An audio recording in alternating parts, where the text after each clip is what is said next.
نحمدہ و نصلی علی رسول الکریم۔ اجتماع ساکنین کا سبق چل رہا ہے، تو سبق نمبر 54 اور اس کا تیسرا حصہ۔ اجتماع ساکنین کے بارے میں نے سب سے پہلے اجتماع ساکنین کی تعریف، پھر اجتماع ساکنین کی دو قسمیں تھیں، اعلیٰ حدی اعلیٰ غیر خدی۔ اور آج کا سبق، آج کا سوال اجتماع ساکنین اعلیٰ حدی کے بارے میں پڑھیں گے۔ اجتماع ساکنین اعلیٰ حدی کیا ہے؟ جو اپنی حد میں برقرار ہے اور اس میں کوئی تغیر و تبدل نہیں ہوگا، وہ اعلیٰ حدی ہے۔ وہ اعلیٰ حدی کا پہلے میں نے معنی اور مطلب بتایا تھا۔ آج اجتماع ساکنین اعلیٰ حدی کا کیا قاعدہ ہے یا اس سے کیا مراد ہے؟ جواب، جب ظاہر اجتماع ساکنین دو ساکن کی بات چل رہی ہے، وہ چاہے ایک کلمہ میں ہو چاہے دو کلمہ میں ہو، اعلیٰ حدی جو ہے وہ سارے کا سارا دو ساکن جو ایک کلمہ میں آئیں گے ان کے بارے میں قواعد ہوں گے۔ اجتماع ساکنین اعلیٰ حدی کا کیا قاعدہ ہے یا اس سے کیا مراد ہے؟ جواب، جب دو ساکن ایک کلمہ میں اس طرح جمع ہوں کہ پہلا ساکن مدہ ہو اور دوسرے کا سکون اصلی ہو یا عارضی ہو۔ اب قاعدہ یا مراد آپ کو سمجھ آ گئی ہوگی کہ کلمہ ایک ہو اور پہلا ساکن کیا ہو بھئی؟ مدہ ہو۔ پہلا ساکن کیا ہو؟ مدہ ہو، اور دوسرے کا سکون اصلی ہو یا عارضی ہو۔ اب نیچے مثالوں سے مزید واضح ہو جائے گا، اور اس کی تعریف جو ہے ہم نے یہ جو اوپر پڑھی ہے، اس میں اس تعریف کے مطابق تین حالتیں بنتی ہیں۔ اب پہلی حالت یہ ہے کہ پہلا ساکن حرف مدہ ہو، دوسرے کا سکون اصلی ہو یا دوسرا ساکن اصلی ہو۔ سکون علامت کو کہتے ہیں اور ساکن حرف کو کہتے ہیں، مراد ایک ہی بات ہے۔ جیسے آنا، اب آنا جو ہے تفصیلاً یہاں لکھا ہوا ہے کہ آپ دیکھیے حمزہ کے بعد مدہ ہے، کلمہ ایک ہے اور لام پر سکون اصلی ہے۔ سکون اصلی اسے کہتے ہیں جو ساکن و حالین، دونوں حالتوں میں ساکن ہو۔ اس دوسرے ساکن پر وقف کرو پھر بھی وہ ساکن رہے، اسے وصل کر دو پھر بھی وہ ساکن رہے۔ جیسے آنا میں پہلا ساکن مدہ ہے، دوسرے کا سکون اصلی ہے لام۔ اب آل پر وقف کریں پھر بھی لام ساکن ہے، وصل کریں پھر بھی لام ساکن ہے۔ اب یاد رکھیے کہ یہ پورے قرآن پاک میں کلمہ کی شکل میں یہ ایک ہی مثال ہے، آنا، جو سورہ یونس میں دو جگہ آیا ہے۔ اب پہلا ساکن مدہ ہو، دوسرے کو سکون اصلی ہو، اس سے مراد جزم بھی ہے یعنی سکون، اور اس سے مراد تشدید بھی ہے۔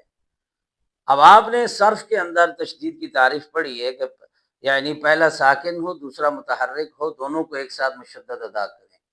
لہذا دابتن میں جب ہم جوڑ نکالتے ہیں، دال زبر الف مد با داب، یہاں با ساکن ہو گیا، تو جب ہم پڑھتے ہیں دابتن تو اس کا بھی پہلا ساکن مدہ ہے، اور با کا جو مشدد حرف کا پہلا ساکن ہے وہ جب دونوں کو وہ کیا کہتے ہیں، پہلا ساکن ہو دوسرا متحرک ہو، دونوں کو ایک ساتھ مشدد ادا کریں تو اب آگے تشدید آ جاتی ہے۔ تو اس میں اس تعریف میں یہ ہے کہ پہلا جب دو ساکن ایک کلمہ میں اس طرح جمع ہو کہ پہلا ساکن مدہ ہو، دوسرے کا سکون اصلی ہو یا عارضی ہو۔ اب اصلی میں تفصیلاً یہ ہے کہ ساکن بھی ہو اور مشدد بھی ہو، تو لہذا ساکن کی مثال تو یہاں آ گئی جزم والی، اور اب آگے سب دو مثالیں تشدید والی ہیں۔ دابتن میں پہلا ساکن مدہ ہے، دوسرے کا سکون اصلی ہے یعنی با مشدد ہے۔ لینا الف مدہ ہے اور اس کے بعد لام پر تشدید ہے، لہذا دوسرا ساکن ہے۔ یعنی وہ کون سا ساکن ہے جو میں نے آپ کو بتایا، تشدید کی تفصیل میں جائیں تو اس کا پہلا ساکن، تو لہذا یہاں پر یہ مثالیں اس پہلی قسم کی آ گئی کہ پہلا ساکن حرف مدہ ہو، دوسرے کو سکون اصلی ہو، اور سکون اصلی میں تشدید بھی شامل ہے۔ یہ وقف اور وصل دونوں حالتوں میں ساکن ہوتا ہے۔ اب دوسری بات کیا ہے جی، یہاں اسی تعریف کے مطابق کہ حروف مقطعات میں بھی اسی طرح پہلا ساکن مدہ ہے، دوسرے کو سکون اصلی ہے۔ کیسے؟ قوف۔ اب اس کو جب اس کی تھیوری کرتے ہیں، قوف کو لکھتے ہیں تو قوف زبر الف مد فا قوف، تو یہاں پر پہلا ساکن مدہ ہو گیا، الف مدہ، فا پر سکون اصلی ہے، یہ وقف اور وصل دونوں صورتوں میں ساکن رہتا ہے۔ اسی طرح نون، یہاں پر اس کو جب ہم لکھتے ہیں نون تو نون پیش واو مد نون، نون، تو یہاں پر پہلا ساکن واو مدہ ہے، نون پر سکون اصلی ہے، وغیرہ۔ یعنی اور بھی جتنی بھی حروف مقطعات ہیں ان میں پہلا ساکن مدہ ہے، دوسرے کو سکون اصلی ہے۔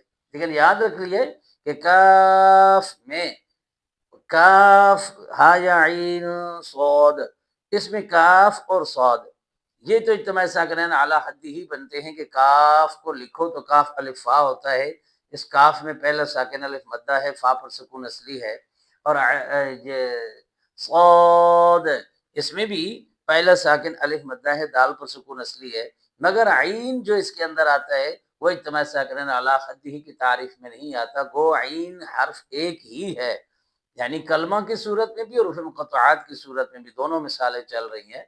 تو حروف مقطعات میں جو کاف ہا یا عین صاد میں عین ہے، یہ حروف مقطعات تو ہے، مگر اس کا عین جب لکھتے ہیں عین یا نون تو عین یا نون میں یا اور نون دو ساکن تو ہو گئے، مگر عین کی نون پر جب وقف کریں گے تو پہلا یا لین آتا ہے، یا مدہ نہیں آتا، کیونکہ یہاں لکھا ہوا ہے جب دو ساکن ایک کلمہ میں اس طرح جمع ہو کہ پہلا ساکن مدہ ہو، تو عین میں پہلا ساکن مدہ نہیں ہے، وہ حرف ایک ہے، مگر وہ اعلیٰ حدی ہی کے زمرے میں نہیں آتا، وہ اعلیٰ حدی ہی میں چلا جائے گا۔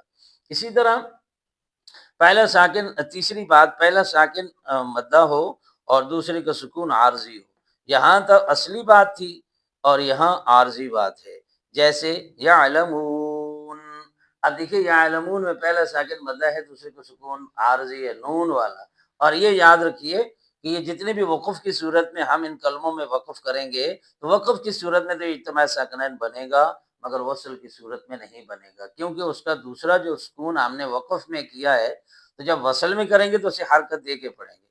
تو نستعین میں پہلا ساکن یا مدہ ہے، نون پر سکون عارضی ہے، ہم نے وقف کیا ہے، وقف کی وجہ سے نون کو ساکن کیا ہے۔